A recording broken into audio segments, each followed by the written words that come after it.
ஏதும் அறியாமல் விளையாடிக் கொண்டிருந்த 2 குழந்தைகள் உயிர் பூங்காவில் மின்சாரம் தாக்கி பறிபோயிருக்கிறது. இந்த 2 உயிர்கள் பறிபோனதற்கு யார் பொறுப்பு என்ற கேள்வி எழுகிறது.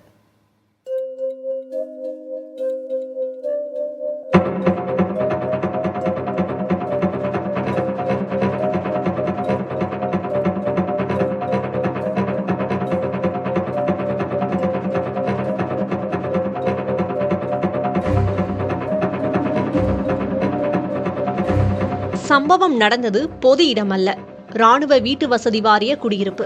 கேட்டட் கம்யூனிட்டி என்று அழைக்கப்படும் பாதுகாப்பு மிக்க தனி குடியிருப்புகளின் தொகுப்பாக உள்ள இடம்.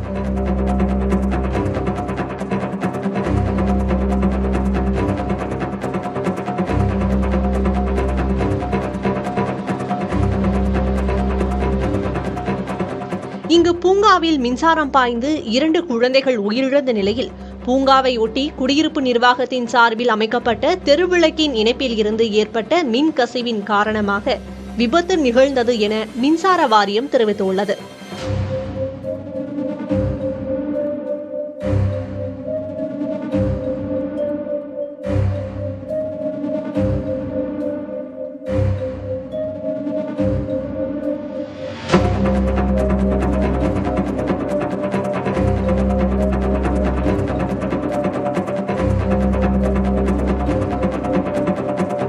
கடந்த பிப்ரவரி மாதம் பூங்கா முறையாக பராமரிக்கப்பட்டு மீண்டும் குழந்தைகளின் பயன்பாட்டிற்காக திறக்கப்பட்டதாக கூறப்படுகிறது.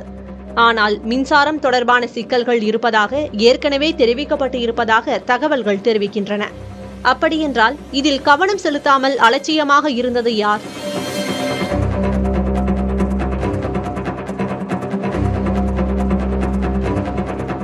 மழைக்காலங்களில் கூடுதல் கவனத்துடன் இருக்க வேண்டும் என மாவட்ட நிர்வாகம் அறிவுறுத்தல்களையும் வழிகாட்டுதல்களையும் வழங்கி வருகின்றன.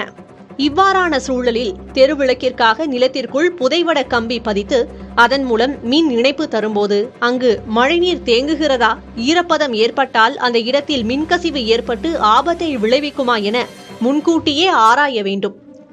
அதனை தவறவிட்டது யார் என்ற கேள்வி தற்போது எழுந்துள்ளது.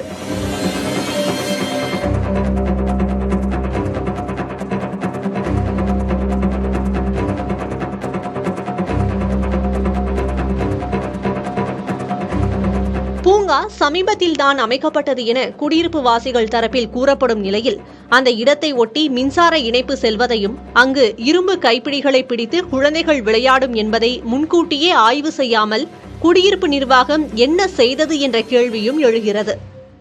எத்தனை கேள்விகள் எழுப்பினாலும் போன உயிர்கள் திரும்ப வரப்போவதில்லை. பெற்ற பிள்ளைகளை இழந்து கதறும் குடும்பங்களுக்கு வாழ்நாள் முழுவதும் ஆறுதலும் கிடைக்கப் போவதில்லை. புதிய தலைமுறைக்காக ஒளிப்பதிவாளர் முத்துப்பாண்டியுடன் கோவையில் இருந்து செய்தியாளர் பிரவீன்.